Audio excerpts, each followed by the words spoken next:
Before we start the lecture, just remind you that the book sale will continue upstairs after the talk and will help to supply funds for book repairs and further publications. You're all invited to go and look over the selection. We have several other nice items.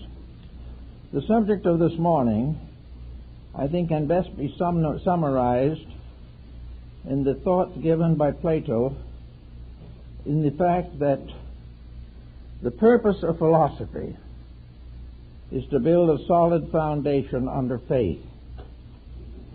There is no substance to philosophy except that it be a servant strengthening our convictions of things beyond itself.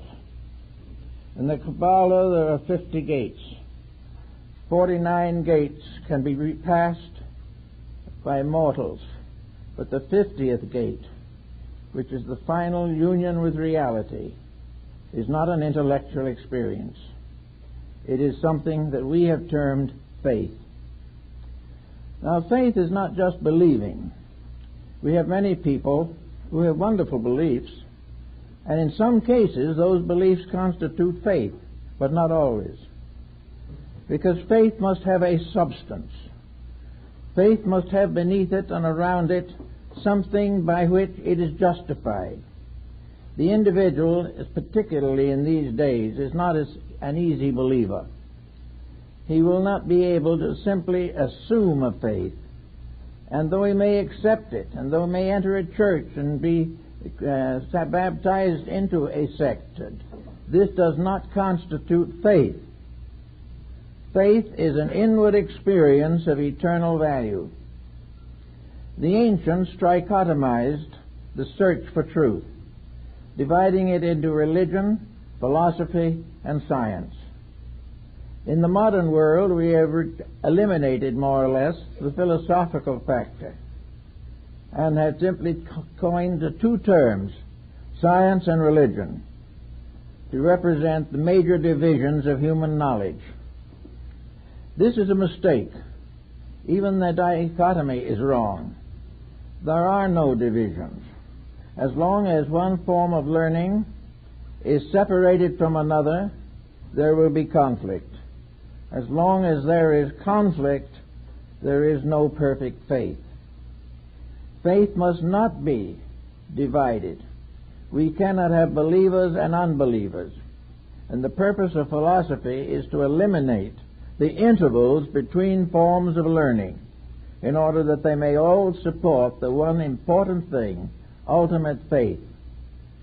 Faith in its finest and fullest expression is the complete experience of the awareness of the eternity of the divine plan. Faith is that which makes obvious to all of us the sovereign power that governs all things. Now, this sovereign power has always been there and has been considered for ages, but we have built away from it. We accept its reality, but we seldom involve it in our thinking or in our daily experiences. It is not very frequently that we recognize in the phenomenal world the evidences of the noumenal plan of things, so that actually all forms of knowledge exist only for one purpose: to reveal the essential nature of themselves. And when they do this, they reveal that their eternal nature is one with the divine. In other words, we do not stop in the study of anatomy with the dissection of the body. We do not end art with a fine painting. We do more or less as the Zen masters in Japan did. They remain very quiet and let reality paint through them. They were not artists in their own right. They were agents of an eternal artistic instinct in the universe. Faith is a more or less complete instinct in the universe as far as we can explore it. And yet we seldom consider these things. We get a late bulletin from some scientific institution that proudly announces a new cure for asthma. Well, that is important. There's no question about it. But very seldom does this announcement mean that a real understanding of sickness is available, or that we have achieved the final recognition that every part of diagnosis is actually a fragment of the diagnosis of truth. Every symptom is part of a recognition of a divine plan and a divine purpose. Everything good and bad bears witness to one reality. What we call bad is usually that to which we are not willing to contribute or support. We believe that bad is what we do not want, but may bitterly and deeply need. So we have now to look at faith in the eyes and in the concepts of searching in every known branch of knowledge for the root of itself. And wherever we find the root, we find ourselves in the presence of an infinite wisdom and infinite manifestation. We suddenly realize that the ordinary worker is working under a law that is eternal. The craftsman, the artist, the professional person, all are servants of some aspect of reality. And the many aspects of reality are all rooted in one eternal principle. Therefore, advancement in any form of knowledge is an advancement toward the one reality. Now, this one reality, it can be accepted. Many people accept it. Many people believe in it. But very few people have experienced it. Very few individuals have become increasingly aware of the divine purpose. They are more apt to be increasingly aware of the human need. But the human need is only one aspect of the divine purpose. Therefore, Plato was very right in attributing to all forms of learning that they were all servants of truth. And truth itself is a term applied to faith. All of our learning is a kind of sacred learning.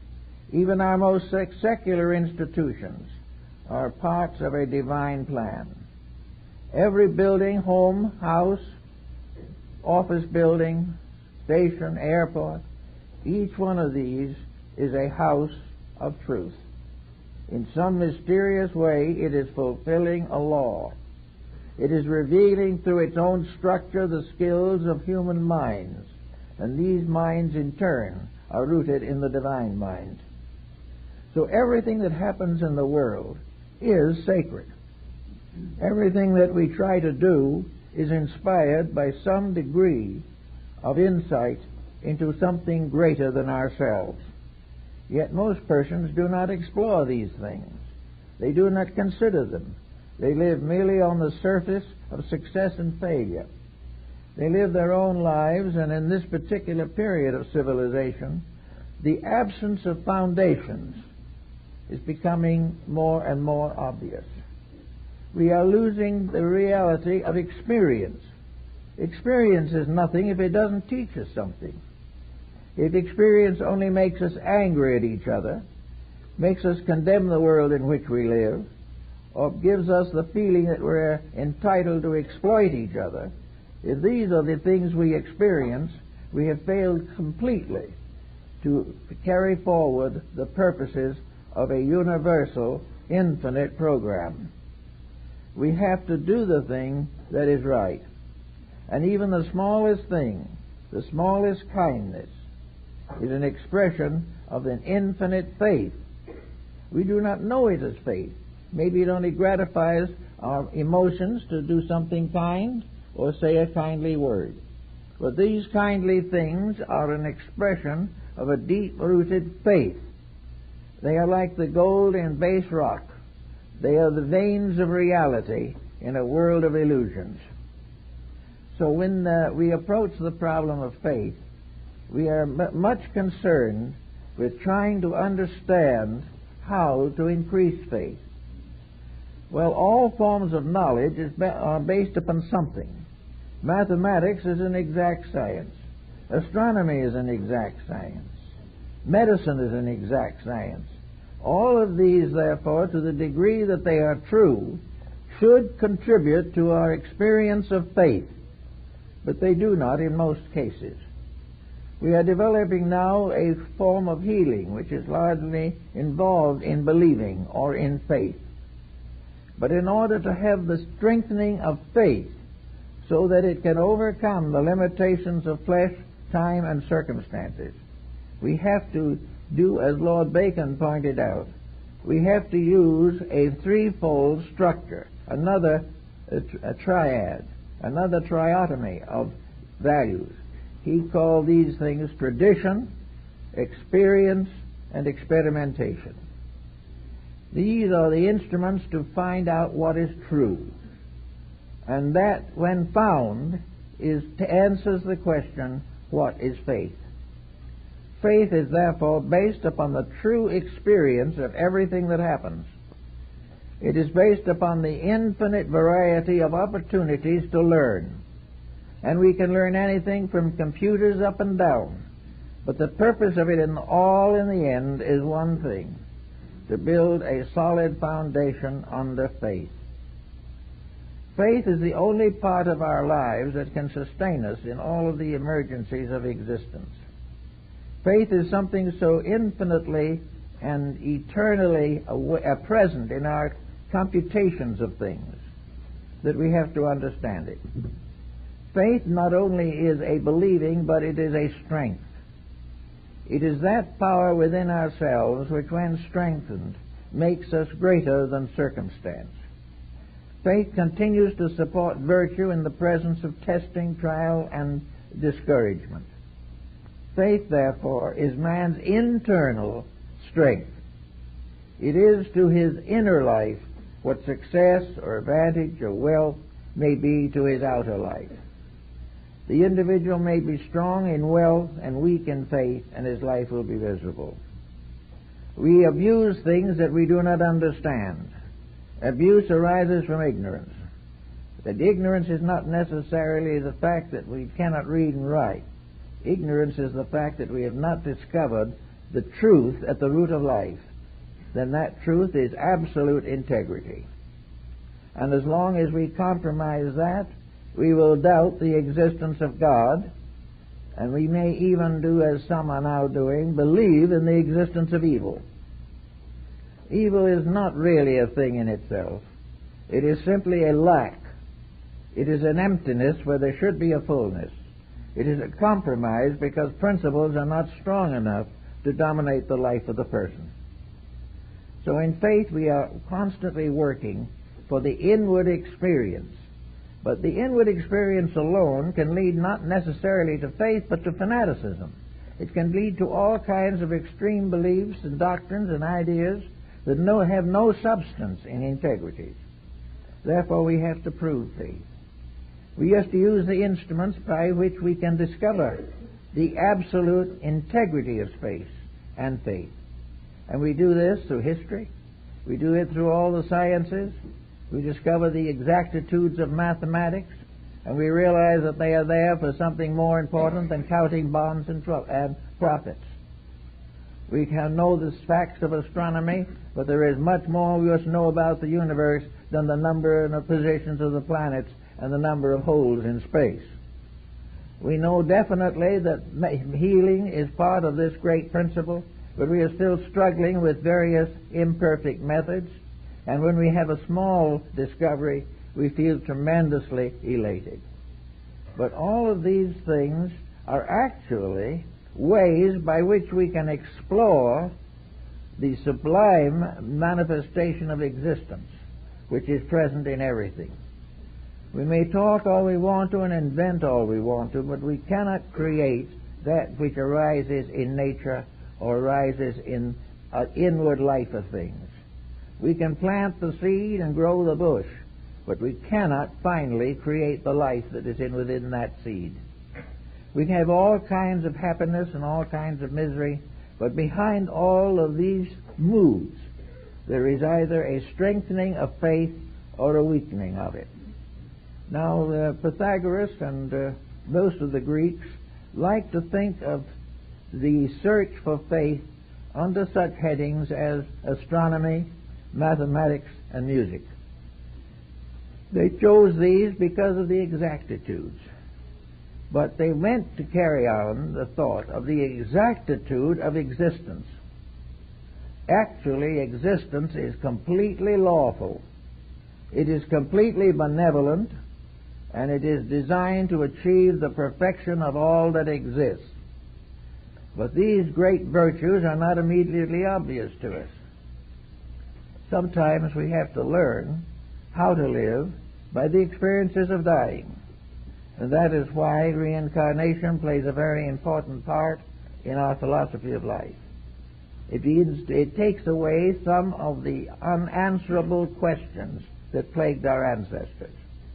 It gives us one more step towards the realization of a completely honest and perfect universe. It reminds us, as all things do, today we are in trouble everywhere because we have ignored the laws and have failed to keep the faith. This little planet on which we live is a very beautiful thing. It is a wonderful thing, and it is keeping faith with truth because it can do nothing else. It is one of the infinite manifestations of infinite good. But we living on this planet are getting into all kinds of troubles, largely because we are advancing knowledge but are not advancing understanding. We are becoming more skillful all the time but less virtuous. We are becoming richer but less happy. And as we gradually go along, we find our own misdeeds are responsible for the miseries which we would like to attribute to someone else. So here we are on this little planet where we could all learn a great deal, but we are so concerned with trying to handle the difficulties we ourselves have caused that we have no time to realize that these difficulties are in most instances obviously proofs of the eternal justice of life. In other words, these difficulties are not because the laws are bad, but because the breaking of them is bad. The divine plan is not filled with evil and suffering, but the breaking of it is a cause of evil and suffering. So we have today lost the beauty of faith. We have lost the quietude and the sublimity of knowing that we live in a universe of peace unless we disrupt it. The troubles that we have are not pouring down upon us from space. They are coming out of our own mistakes. They are the just consequences of our own misdoings. Therefore, there is no remedy for them but to correct the mistake. And this correction of mistake is the reason why the problems are here. To correct them is part of an eternal growth towards an eternal understanding of value. We are part of a universe which is founded in reality. We are part of a great plan that is immutable and about which we can do nothing. We can disobey for a time, but the plan gradually brings us back. We cannot violate the universal purpose and be happy, secure, or well established in any field of activity. So we are looking now for this proof of faith. We say that deity is in everything. Well, one of the first duties of faith is to find that, to come to the inward understanding of the fact that looking upon the commonplace, we are seeing the face of God. That the sky and the birds and the earth and the flowers and the trees are all evidences of an eternal reality. So we study trees, but we study largely the type which we have named ourselves. We decide how long we can hold the timber before we have to cut it down to make something else out of it. We keep right on studying the names of 500 trees, where they grow and what of it.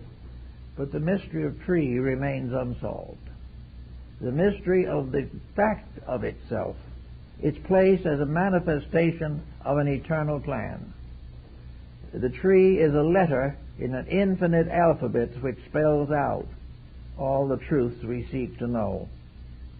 So in everything that we do and everything that we come upon in the course of the day, we need to begin the study of the truth of it. And in studying the truth of it, the ancients, who were not as well equipped as we are for scientific matters, used philosophy. Philosophy was an effort primarily to find the justice in all things that happen. That means to find the reality of why those things have to happen. And if we find this reality, we strengthen faith, because we come closer and closer to a universe that is without weakness or shortcoming. Every time we see the fairness of a thing, we vindicate God. Every time we find unfairness in things, we condemn ourselves. So every form of knowledge, by means of which we come closer to a realization of the magnificence of life, every such form of knowledge strengthens faith. Now, the ancients used philosophy as the instrument and made philosophy the handmaiden of faith. Plato so often and so correctly stated that all knowledge must lead to faith or it is false. Philosophy is not an end. It is a means. It is a road that leads. Science is not an end. It is a means of exploring deeper into the mystery of the divine purpose. Yet in all these fields, this point is overlooked, forgotten, or ignored. One of the reasons why it is ignored is because it interferes with the right of the average person to make mistakes. It makes it difficult, or we cannot find the justice of being wrong. And when we feel like being wrong, we do not want to be criticized for it. So instead of trying to correct the problem by self-improvement, we try to correct the problem by enforcing laws, which in themselves are merely means by which we seek to govern our own mistakes. But reality, as Pythagoras and Plato and Aristotle, all these great philosophers realized, a reality is the thing we are seeking. And the reality is best established by the realization that everything is exactly as it ought to be, except in our attitudes in which we have tried to ape the mystical symbolism of the fallen angels. The individual who tries to live contrary to the divine purpose is one of the fallen angels. He is one of those that has divided itself from the realities of existence. Jacob Boehme, the mystic, makes this point very, very clear, that we either belong to the good or we are perverting the good. Either we are doing that which is eternally right, or we are trying to get along by doing things that are temporarily partly right. We do not dare to face the actual problems that lead to faith. Now, faith is a quieting thing. Faith does not go out to convert people. Faith is actually an inner experience, and it comes only to the individual who is able to control his own attitudes sufficiently to enable him to examine himself quietly, peacefully, thoughtfully, and regularly. The actual problem of faith, therefore, calls for common sense. The uneducated person has difficulty in faith because while he may believe, and while he may claim to believe, he has no proof. He has no proof because his only inner believing is in his mind or in his emotions. He must therefore gradually achieve what Bacon refers to as experimentation. He must test his own convictions.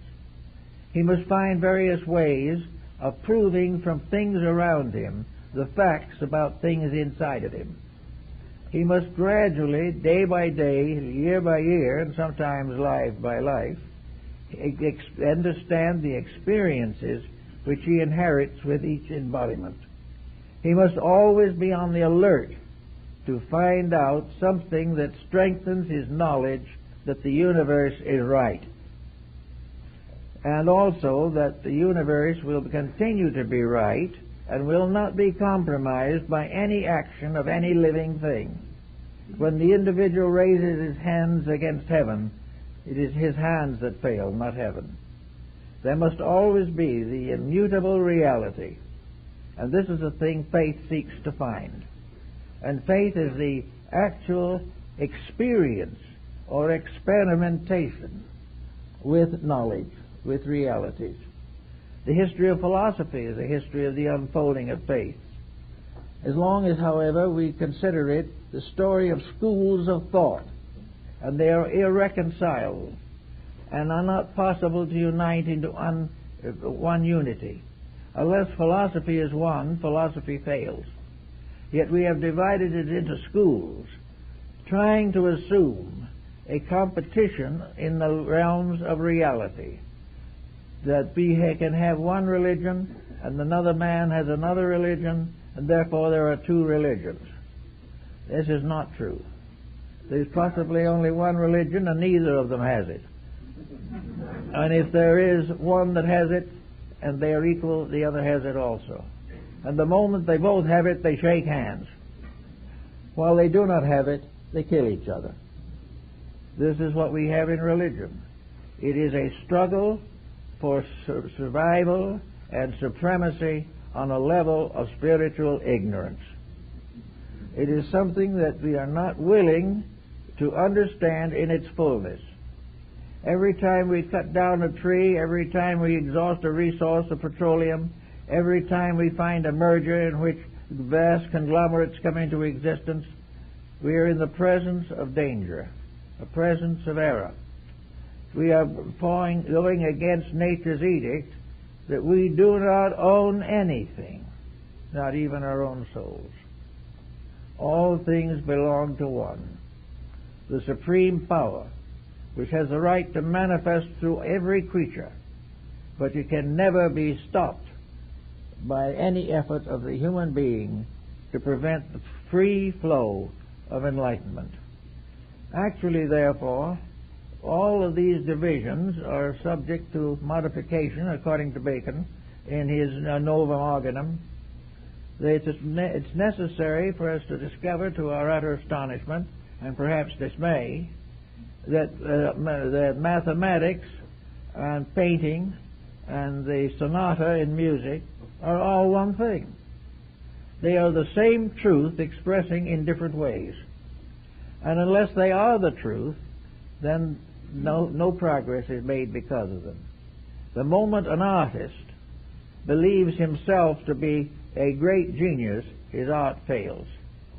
When the artist himself prayerfully hopes to establish from within himself something of the beauty and wonder of life, then he is an artist. He is a great artist.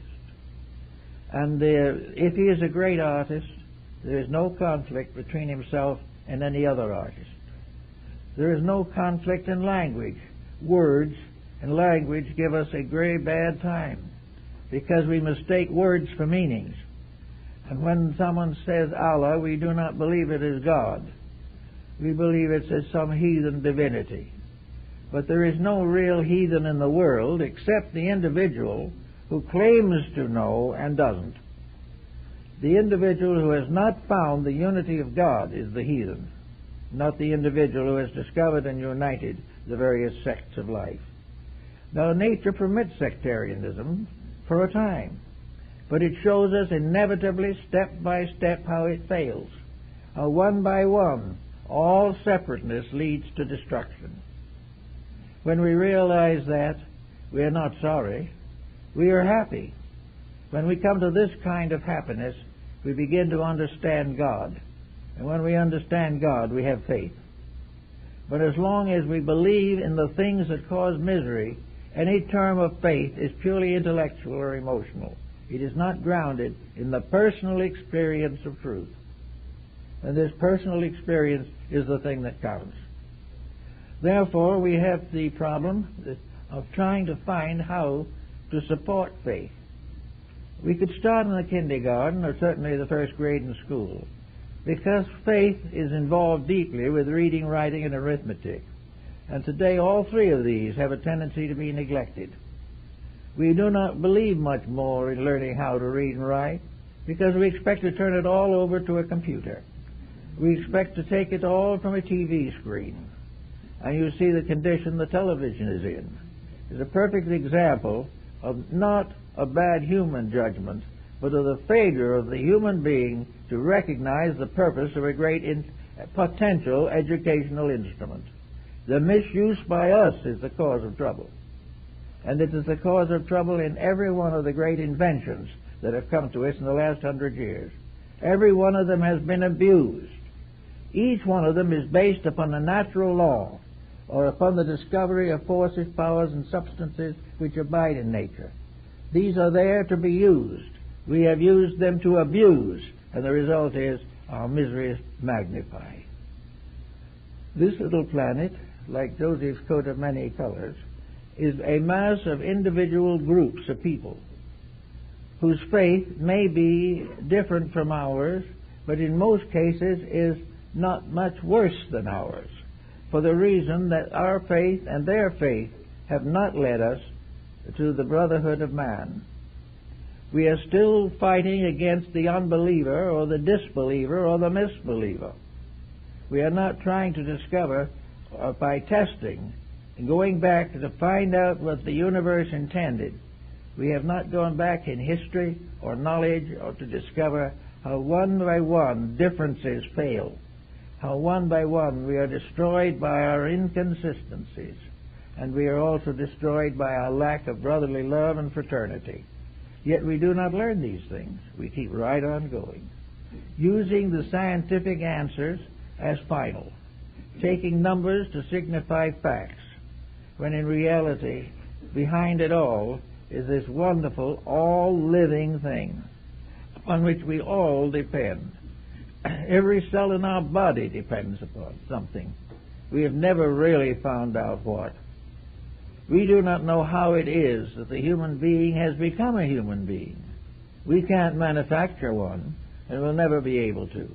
Yet there is more intelligence, more consciousness, and more faith inside of the cells than we are able to manifest in our daily life. When cells are sick, they know it. When we are sick, we think it's just something that somebody else is trying to do to embarrass us. We have no faith in medicine, or very little, because we find that the average physician is no longer bound by the Hippocratic Oath, is no longer devoted to the priestly tasks of preserving health. And because his vision has clouded, his therapies are inadequate. The only way he can come back again is to be the physician. And then, being a physician, permit his body, his mind, and his conduct to be open, to be moved by the one physician that can cure all things. Until each of us finds a way to brotherly love and to service, the problems we have are not going to be solved. And they shouldn't be. This is not because the universe is rough on us. This is not because we are victims of some divine conspiracy of gods in the background of things. These mistakes are simply due that we cannot learn or do not learn from experience. There is nothing that is happening to us today that is disagreeable that hasn't happened before. We are just a little bit more advanced in our skills, therefore our mistakes are more deadly. But we are still making the same mistakes that were made long ago when somebody invented a bow and arrow. It's the same principle. And we haven't learned what to do since the bow and arrow game. We know that a lot of things have happened then, in weaponry particularly. But we advance weaponry as an evolving of a defensive art, when in reality is nothing more or less than an emergency effort to survive in the presence of our own mistakes. So we have a lot of things to think about in order to find out just exactly how we can develop a faith that is so strong that our own mistakes cannot shake it, that the world around us cannot cause us to misinterpret it, and that altogether we will be able to unite for the purpose of making a world worth living in. And a world worth living in is what we had in the first place, but we didn't know how to keep it. Now it is obvious that we had to grow. Children have to grow. parents have to help their children to grow. And in this case, we have one universal mystery that is the parent of all that exists. And the purpose of growth is to unfold the one universal reality in all of us. This reality is immutable. It is unchangeable, inevitable. And the fact of this, when it becomes obvious to us, is the basis of the most enduring faith that is possible. When we know that the laws are right, that we are not shipwrecked on a desert island in space, that we are not forgotten or ignored, nor are we the results of cosmic accidents or family accidents. We are really part of one growing totality. We are flowers upon the tree of life, and the one life lives us all and gives us the strength and courage of survival. As we gradually come to the exhaustion of selfishness, because there's nothing left that we can be selfish about, many of our problems will clear up, but there's no need to wait that long. We have the right to start this improvement immediately if we so desire. All we have to do is look around us and find proof of the divine plan. Truth that is not spoken by other people. Truth that is not written in books, but truth that is living in everything around us and within us. Every time we look out of a window, every time we gaze down upon a budding plant, every time we look into the eyes of a newborn child, we are in the presence of a kind of truth which is based in an infinite faith. These things have to be. They are right. And they are not bad. They are not dangerous. They are not criminal. They are not corrupt unless we do something to them. And until we have faith that is strong enough to prevent us from the misuse of the values that have been entrusted to us, and until then, we are not going to find the answer of our problem. But we must recognize that all things are beautiful unless we defame them.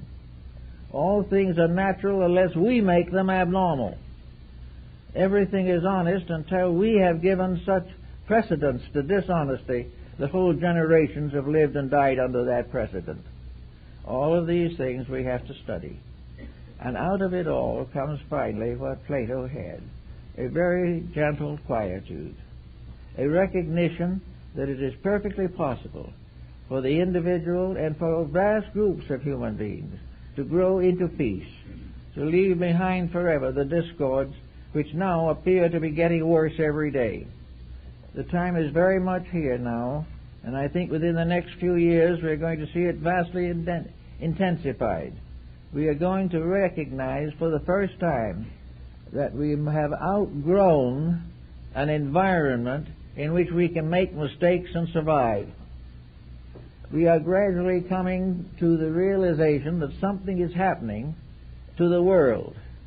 And this thing that is happening is due to us. This thing that is happening was not part of nature's plan originally, but it was part of an education which was the only way to convert human minds and dedicate them to divine purposes. We are finding more and more that we cannot survive by our present methods. We cannot find proper places to put poison or material. We cannot take care of our own refuse. We cannot continue to work with the various natural resources which we have bitterly wasted. We cannot continue to create congestion that pollutes the atmosphere.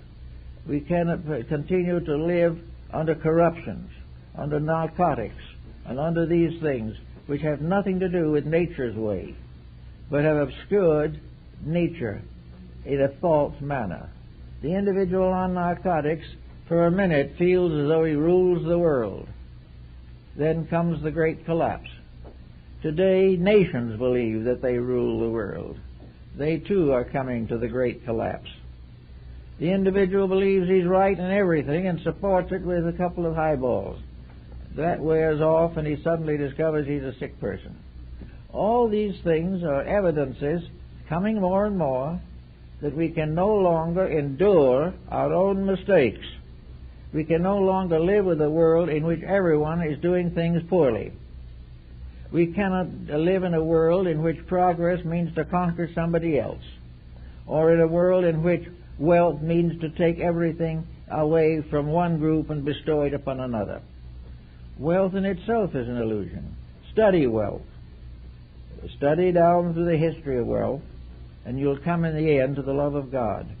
You will find that all these things prove ultimately that deity is not in favor of wealth, that these things are man's misjudgments. If you want to find power, you will find power leading inevitably to the grave. Every false value we have is defeated by death, yet we have not learned how to live. We haven't realized that by living a little differently, we could face the future with a good hope. But we do not have these ideas. Everything now is locked within wealth, power, fame, prosperity, and the power to exploit each other. So these things look as though maybe that God doesn't like us. Maybe it means that faith was false. Faith wasn't false, but we put ourselves in a position of believing in something that was not true. And we have no strength for that belief. We have no proof whatsoever that a highly industrialized civilization has a better chance of survival. We have none of these things. We know that we are moving inevitably toward bankruptcy, as just as the narcotics addict knows that he is shortening his life, and then maybe for a few moments' exaltation he will pay with a suffering and death. This is our present pattern of things. This is the winter of our discontent, and it's coming in on us all the time. Instead of, however, making us skeptical and making us rebellious against life, it should prove to us that from the beginning and all the way along, right has always been right. It has never changed. Laws made by man can be changed every day. Universal laws can never be changed, because these laws make possible the growth of worlds. These laws sustain the galaxies. These laws also take care of the internal functions of the human body. These laws are in every ant, every little creature that lives, every flower, every bird. All of these creatures are manifesting one universal purpose: growth. And that growth is advanced step by step until finally it reaches the state in which it produces intellect, which it makes mind, by which the individual can take over and advance his own growth. The tendency has been, however, to use this mind to evade and avoid responsibility, to do anything except dedicate it to a purpose which is necessary. And we have a great many schools of thought that have sustained our mistakes. Most of our educational system has not yet even begun to experience the need for faith. It hasn't realized that all this education we are handing out can lead to only further tragedy unless it is dedicated. Unless it is devoted to the advancement of eternal purposes, all of our wisdom is in vain. Therefore, we need more and more to recognize that all education must lead to faith. All inventions must lead to faith. For in each of these inventions and each of these structures, there is a universal law working.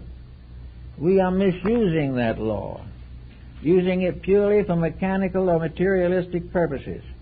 And because of the abuse of the law, it turns upon us. Not because the law is wrong, but because we have deceived and perverted the law. But everything we do, from the shopkeeper to greengrocer to the banker, the doctor, the lawyer, all peoples are founded in universal principles based upon universal integrities. And as the individuals are no longer trained in these integrities, we have the problems we have today. I remember many years ago a great stew that was raised against the Asclepian oath in connection with medicine. No one wanted to swear that they would use healing primarily for the common good. There was a little element of profit in it somewhere that had to be emphasized, and the code had to be rewritten to allow it. Well, it doesn't make any difference how we rewrite anything. The infinite plan goes on. The Asclepiads of old were priests of the temple. They were a family descended from the gods. They had their own ideals, their own dreams, and their own purposes. And they served as a priesthood the needs of the sick.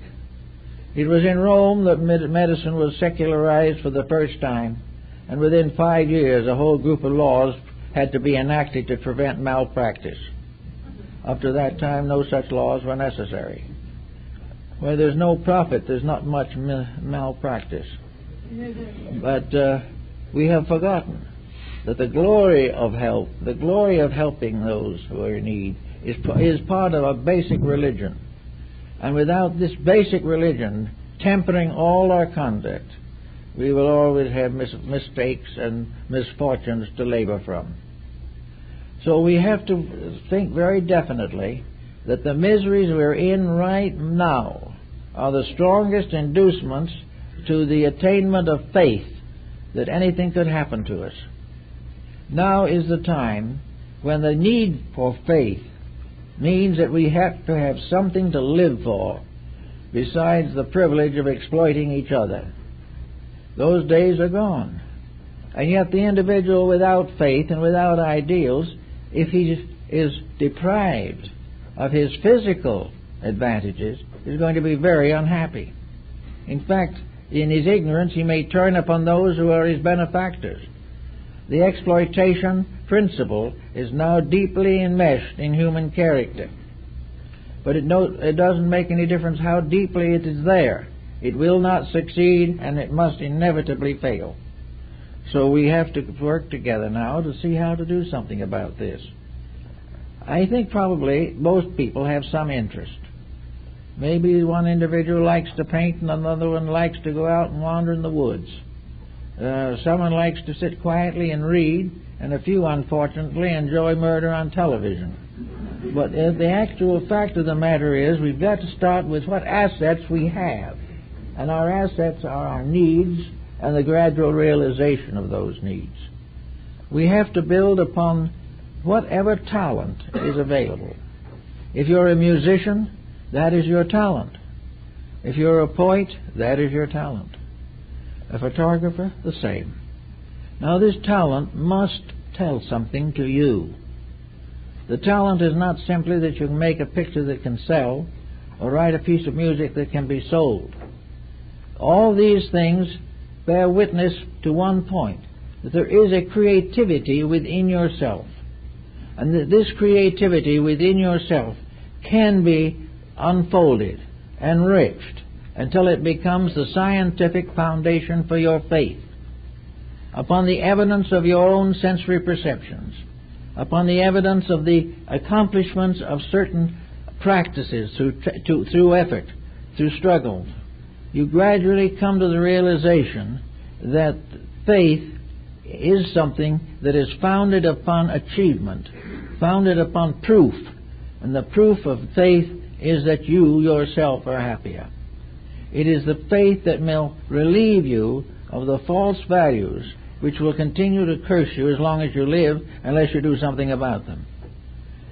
Now, in schools of learning, therefore, every university should realize that regardless of what it thinks about itself or knows about itself, it is actually a church. Because anything from the language up, from the alphabet on, has sacred significance. Every art and science that is given carries with it moral responsibilities. And if these are not accepted and assumed, if these are not recognized and taught, the education will produce a group of highly schooled rascals whom we'll have to live with in spite of our miseries. It is necessary, therefore, that the university, not necessary that it builds a chapel on the college grounds. That was one of the problems that faced University of Chicago. Nearly every rich individual who died with a bad conscience wanted to donate another chapel to the university grounds until they had all the chapels they wanted, but what one of the professors told me what they were looking for was nuclear equipment. They were right in the first place. The actual fact of the matter is that every school, from the kindergarten on, has to be part of bringing the individual to the maturity necessary to enable him to prove so conclusively the integrities of life that he loses all interest in breaking them down. He knows before he starts that there is nothing but misery. He pretty well knows that today. But he hasn't changed his own inner life. He always thinks of himself as the one dishonest person who is going to survive. Even if he survives, it means nothing, because nothing that he has done is significant to himself or anyone else. The poor standard of homes, all the different difficulties that are coming out socially are the result of misuse of values. They are the perversion of things by nature right and good. They are the exploitation or commercializing of things which were intended for common use. So the school has to have it. There's no need for a theological education. There is no need of combating or the idea of converting individuals to one sect or another. These are all more or less superstitions. Sectarianism is a form of error, if it is held that way. But an individual who has outgrown it knows why it exists, and therefore does not attempt to abuse anyone because of his origin or his beliefs. But we are working toward something that we have to find, and that is somewhere every scientist is looking for facts. Facts are the physical shadows of truths. Now we are not only satisfied with that, but in the days ahead we must gradually ascend from facts to realities. And finally, from realities we come into the presence of that all-powerful, inevitable reality which we approach with faith. We know that that reality cannot fail. We know that that reality is absolutely just. We know that all of our mistakes are the mistakes of children. When we correct the mistakes, we will be promptly forgiven. What we must make some move towards reconciling personal conduct with that which is universal morality. We can't keep on breaking every rule and expecting the next administration to take care of it. There is no political system in the world that really can convert an individual who is dedicated to self-centeredness and selfishness. He will get into power, and he and the world suffer together. So we need to begin in the schools. We need the children to do what they did for a number of years in Japan in all the schools. I think they probably are becoming so industrialized now, they probably will forget it also. But the grammar school grading 30 years ago was, for the school, ethics, reading, writing, and arithmetic. Ethics first. In the high school, it was ethics first. In the universities, it was ethics first. And we should need a little of it over here. We should have ethics as part of education. We should have the right to be right manifested, supported, and rewarded. We should have the knowledge before we get into higher education that all education is dedication, and that without dedication, education is meaningless. The individual who gets educated only to work for a few years till he can retire on a pension, this is part of a cycle of death that leads nowhere. Yet each of us has within himself or herself the power to think through things, to rise above temporality, to accomplish that which is necessary. But for some reason we are in a state of inertia. Maybe it is the problem of stress, but we were the ones that created the stress. It was not something that was wished upon us by heaven. There is nothing here that we have created that is a trouble to us that was not created by a power within ourselves which was given to us to do things well. We have misused the faculties and skills that we have. We have advanced the skills but not the dedications. We know more about things than we ever did before, and less about that one thing which we have vacantly and abstractly called truth. So we have this problem now all the time, that we've got to find something firm enough that it can act as a foundation for further growth. We've got to have something we can fall back on, something that can come out and help when everything else fails, something that is stronger than any uncertainty, more enduring than any problem, and more rewarding than any temporal activity. We've got to build faith in reality, faith in truth. We've got to learn to know that if we keep the faith will keep us. When we break faith with faith, we are in great trouble. So today we have many religious groups that are working in these directions, working for new ways of overcoming or transmuting the mistakes that have brought with them the tragedies of recent years. We are trying now to build into civilization principles that will endure. And yet the majority of humanity is simply unaware of these principles, or unaware that they are necessary.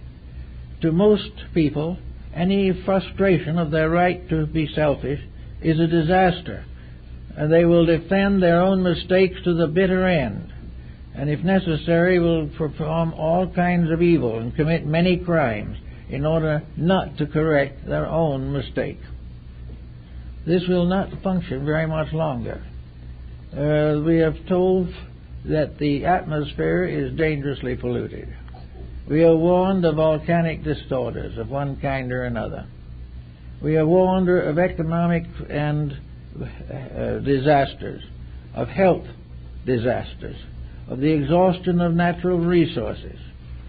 We are warned that within 100 years our population will be too great to endure on a little planet like this under the rules that now prevail.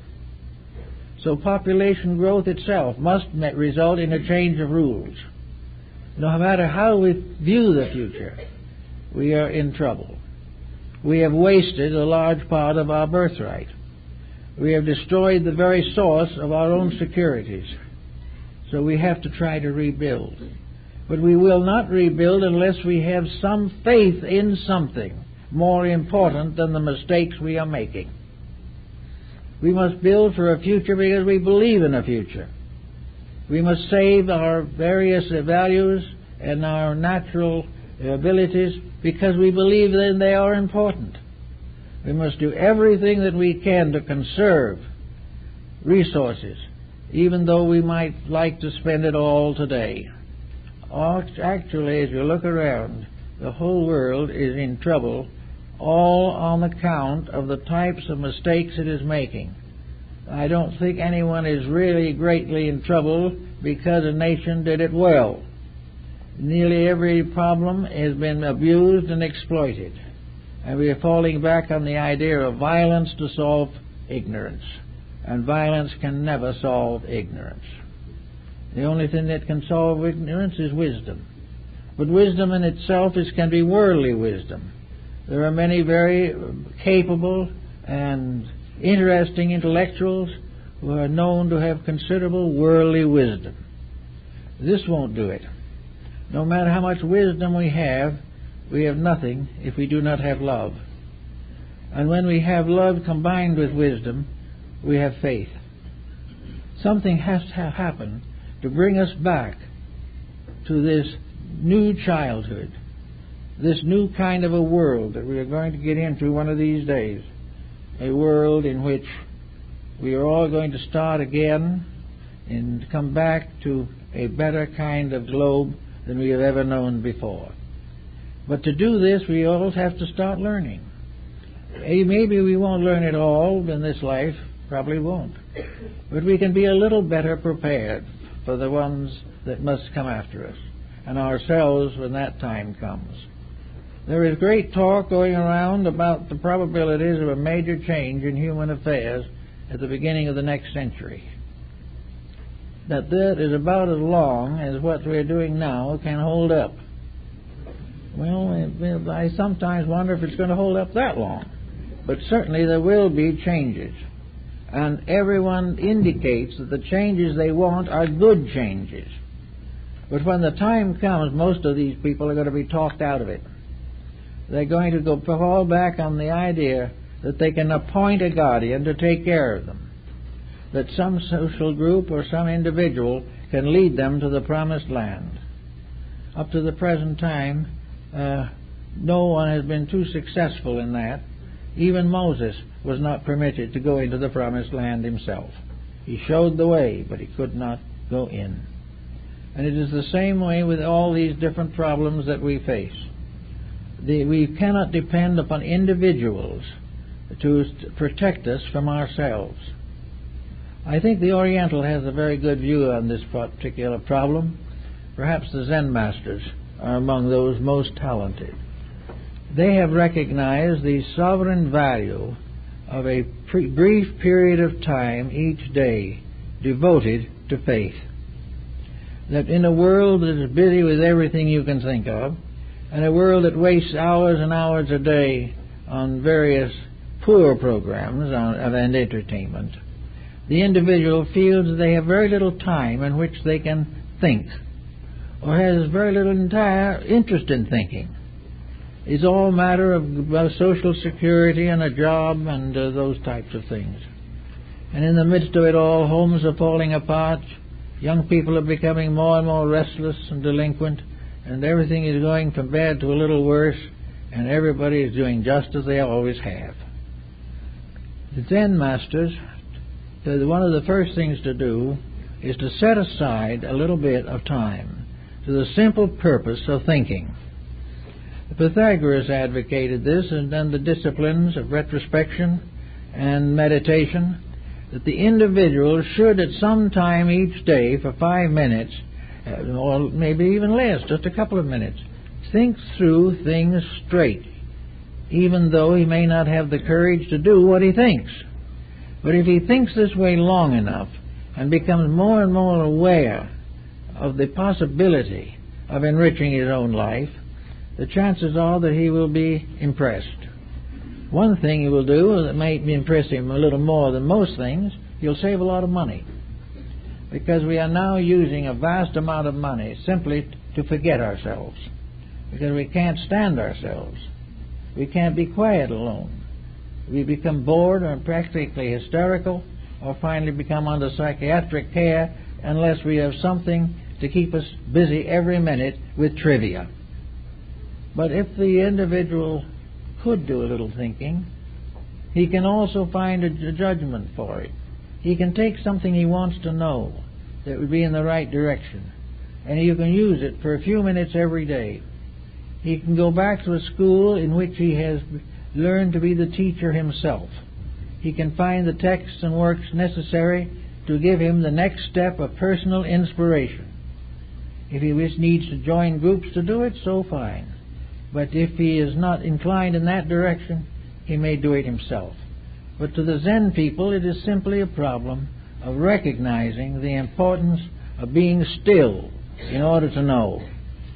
That there is no way of knowing while your frontal mind is busy committing acrobatics. Where there is no way of getting these insights you need if the brain is a haunted house. It has to be something that is done in quietude. We find usually that we can't even control our own thoughts, let alone trying to control the world. We can't control ourselves. But little by little we can increase this control. We can use the faculties we have to do something worthwhile. And in the Zen concept, silence becomes the doorway to faith. Silence becomes the means of gradually extricating the faculties from the horrors and miseries of daily experience. Silence is peace, and the power of eternity abides in peace. Silence is a communion with the over-self or the all-self. And this communion can become the basis of a beautiful dedication. And this dedication is necessary to anyone who wants to live a little better in this confused world. So in the presence of the humdrum, and the worse than that, the discordant, there is the possibility of quietude. For in the quietude of things, we live in the universe as it was before man was invented. Or might you better say evolved. The universe was at peace until minds came in with the right to grow and make a better world. The civilizations we know were laboratory experiments in the unfoldment of the potentials of human consciousness. They were ways in which we could show how much we knew. Instead of that, we have gradually become expert in showing how much we do not know through the constant mistakes that we make and have not the common sense or even decency to correct them. So nature has given us a very simple curriculum on how to do it. We can all do it. Every school of religion and important philosophy in the world has had its meditational life. It had its quietudes, had its efforts to search into the mysteries of first cause, had the infinite desire to find out the reason for existence. It has been assumed that that quest is vain. They will tell us that it can't be done, that there is no way of knowing. This is true if we try to use the outward methods. But internally there is always a road open. There is never a moment when the path inward cannot be found if we want it badly enough. The great problem is that we have not really sought for it. What we want to do is to go inward and at the same time be as prosperous as possible on the outside. And the combination of conflicts, the search for realities, and a code of life that cherishes unreality, the desire to be better but not give up anything about being worse. Always we're trying to dichotomize these things so that we can carry water on both shoulders. We can pray for benefits and at the same time abuse all of the laws and purposes of life. It becomes obvious that this isn't possible. And now we're beginning to see it. And for a long time, there wasn't much we could do about it if we did see it. The world was in slavery to very false systems that had endured for long periods of time and which had to go. But now the average person has the right to build something better. Our own country was created by men and women of vision who wanted to give this world a better place to live in. We have gradually mistaken the meanings of things. We have lost our true dedication to the integrities of our own systems of life. We must find them again and outgrow them and go on to something better. We cannot get rid of them, though, without outgrowing them. All progress is an upgrowing. There is not one step that is taken, which we call progress, that isn't merited by consciousness and conduct. These must work together to accomplish the purpose.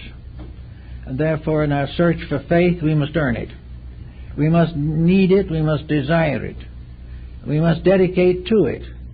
And in doing it, we can be doing it very simply to start with. Just gradually become aware that there is a universe, that we are citizens of it, that we will always be citizens of it, unless we put ourselves in exile by our own mistakes. And no matter how bad the exile is, we will always return. The first step towards the correction of our own weaknesses is the first step towards union and joining in with universal realities. Faith is the only instrument we have. We have to make it strong. We have to do all that we can to strengthen its contribution. We must build into it every truth discovered by science, every bit of wisdom gathered by philosophers, all of the beauty given us by art, all the truths revealed through science. All of them are parts of the same faith. It is where we have taken the faith out of them that we have failed. We have assumed that we could unite the bodies without uniting the soul. We have believed that these arts and sciences are separate beings. They are not. They are merely the manifestations of one eternal principle. All of these things, every artist draws nothing but that which is within himself. And if his drawings are rather strange, it's because he's rather strange. But in all matters, the inner life is the key. So we have to begin to work on this idea that nothing will live without faith. No merchant can succeed without faith. And faith is not in the faith of his product. It is the faith of his own character in the handling of his product. It is the wisdom and skill and conscience within himself that ultimately determines the success of his enterprise. So I think for the average person, we start with something with faith. We can look around us in things that have already happened. We will find things we did well and we're glad of it. We will find things that we made mistakes and suffered the penalties. Also, we will be able to look around us in civilization and see others making the same mistakes and also making the same corrections. If we watch the corrections, then we are following what Bacon called experimentation. Society has been experimenting with life for a long time. Science has been experimenting with life. And the only thing that science has really learned is that whatever it is, we're not doing it the right way. And having discovered that, we begin to search for the right way. And Bacon gave the novum organum, or the new organ of learning, and an organ that it combined spiritual integrities with intellectual and physical facts. The proof of morality in the laboratory, the proof of philosophy in the merchandising, the proof of wisdom in the commonplace, the proof of maturity in the child, the proof of fidelity in the home. All these things work out, and wherever the rules are broken, something is lost, and ultimately one who breaks the rules must pay. So faith is established on the realization that we live in an absolutely honest universe, and that there's nothing we can do about that except be honest ourselves or suffer. We are in a universe that has purpose. We don't know what our purpose is most of the time. We are in a universe that has a future and knows where it's going. We don't. But we can gradually develop a sufficient structure of facts available to us so that we can begin to trust a future, because we know the principles and laws governing action and we have discovered some of their workings. It is perfectly possible for us to gradually and in reasonable time make the changes in ourselves. These changes may not all happen at once, and we may go out of this embodiment with these changes only partly made, but that isn't important. Nothing is important, because we're going to come back with the new changes and be that much further ahead. And because of what we learn now, those who are coming into birth 1,000 years from now will be much wiser and better than we are, because we are them and we are growing up. Growth is measured not in the cycle of a single embodiment, but in the terms of ages. And the progress continues as long as integrities grow within people.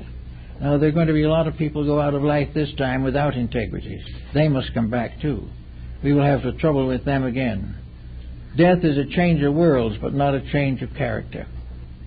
Therefore, whatever we live by and die by, we will be reborn by. And in order to escape the difficulties that we are harassed with today, we must change ourselves so that when we return, those particular ills have been already corrected. In working these things out, there's a little common sense comes into it, and common sense is very good in helping with faith, because faith in a mysterious way is the common sense. It is something that we instinctively know and carefully avoid. It is something that we believe in, but it interferes with other beliefs that are less important. So the problem is to get faith up front where it belongs, to get it to the point where it can give us the strength to face adversity and the courage and wisdom to build a better future. Individually we need it, Racially we need it, nationally we need it, and for that matter we're not sure that the planet doesn't need it, because we have been exploiting a planet that was given to us for a garden and have changed it into a garden of weeds. This has to be changed. There will be enough if we do it right. We can just overcome all scarcity. We can carry with success twice the population of the present planet, and carry it decently if we stop being selfish, if we stop trying to exploit each other and realize that in the one great family, loyalty to each must be achieved through loyalty to all. If we all get loyal and get down and do the things that are necessary, we could have one of the prettiest planets that there ever was or ever will be, and we will be very much better off and rather happy in this planet doing the things that we ought to do. When that happens, we know that faith has come. Well, that's it, folks.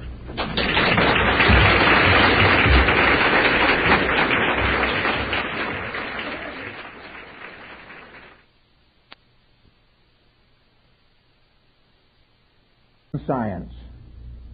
In the modern world, we have eliminated more or less the philosophical factor and have simply coined the two terms, science and religion, to represent the major divisions of human knowledge. This is a mistake. Even the dichotomy is wrong. There are no divisions. As long as one form of learning is separated from another, there will be conflict. As long as there is conflict, there is no perfect faith. Faith must not be divided. We cannot have believers and unbelievers.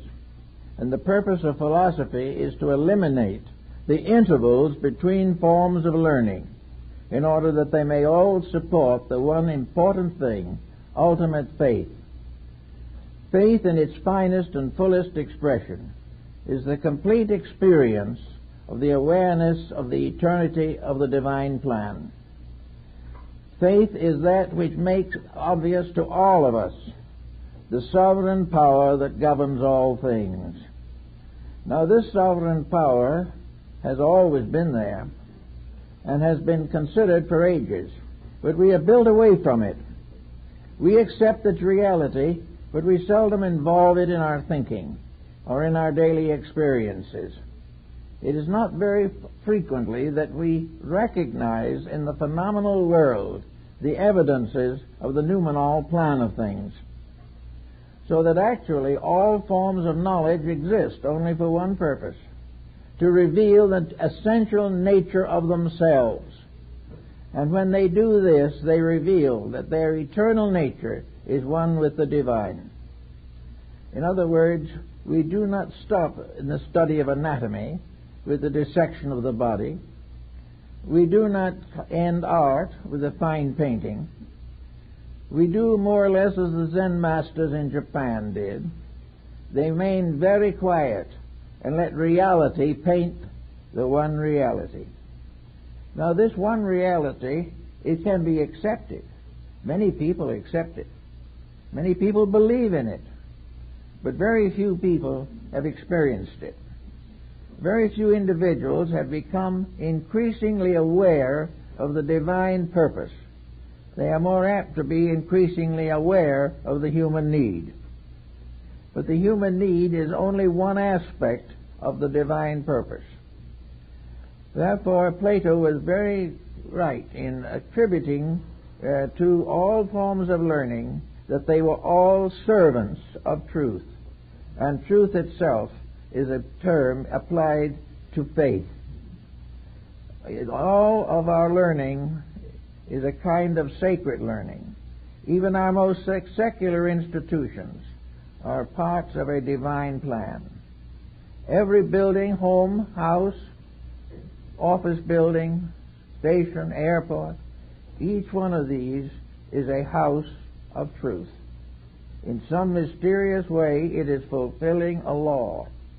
It is revealing through its own structure the skills of human minds, and these minds in turn are rooted in the divine mind. So everything that happens in the world is sacred. Everything that we try to do is inspired by some degree of insight into something greater than ourselves. Yet most persons do not explore these things. They do not consider them. They live merely on the surface of success and failure. They live their own lives, and in this particular period of civilization, the absence of foundations is becoming more and more obvious. We are losing the reality of experience.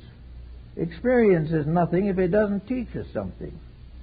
If experience only makes us angry at each other, makes us condemn the world in which we live, or gives us the feeling that we're entitled to exploit each other, if these are the things we experience,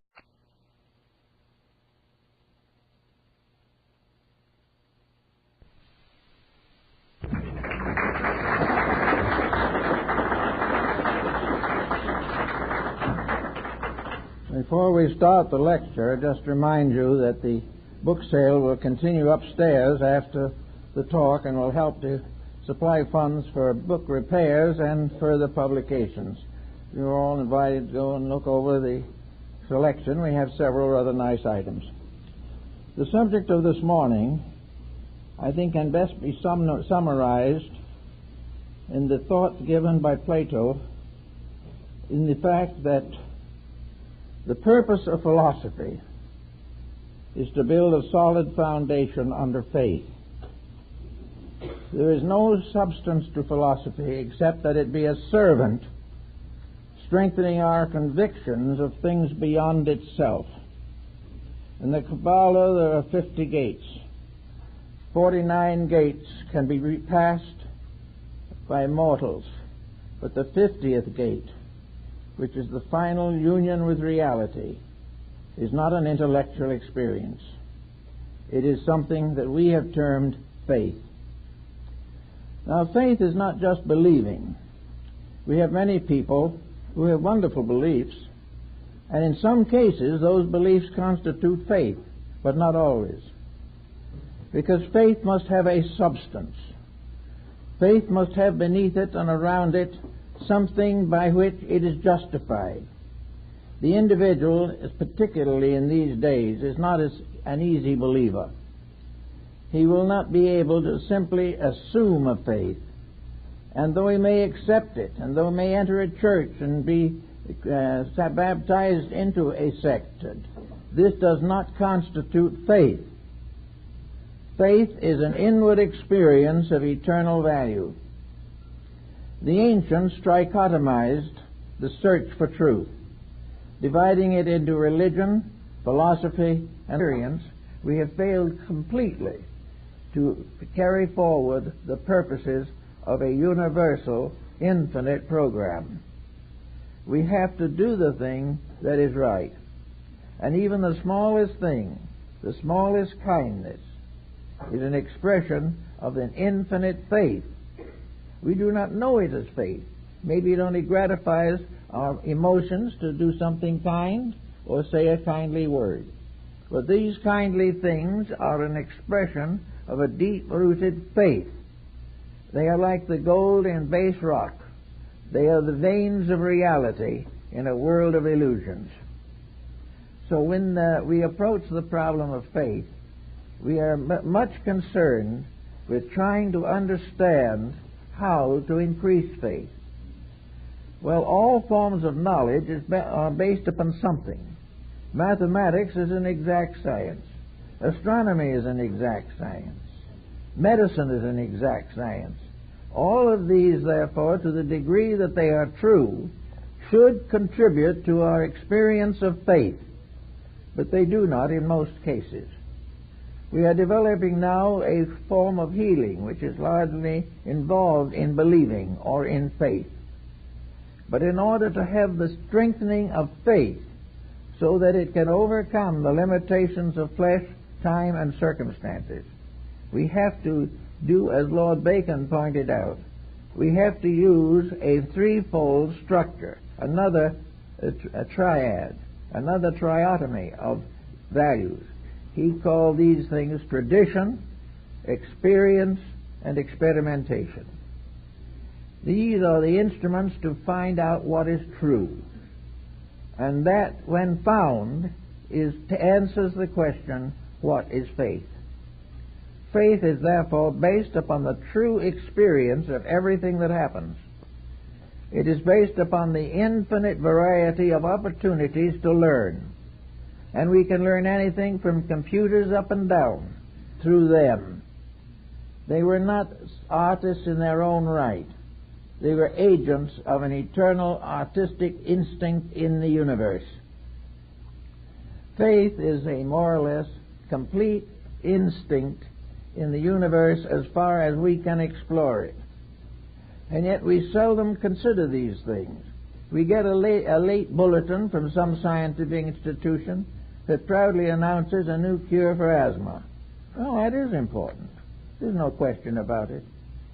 But very seldom does this announcement mean that a real understanding of sickness is available, or that we have achieved the final recognition that every part of diagnosis is actually a fragment of the diagnosis of truth.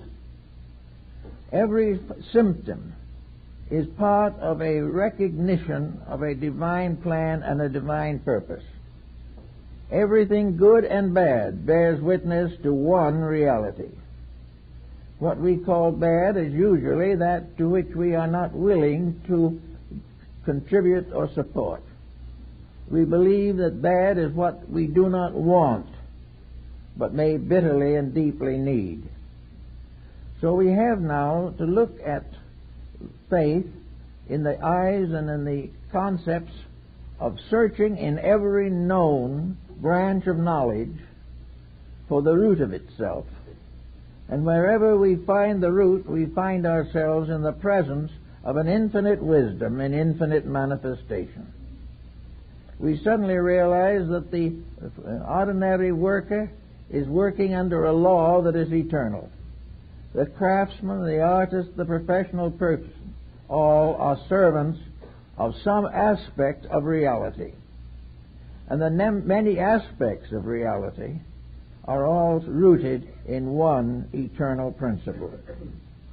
Therefore, advancement in any form of knowledge is an advancement toward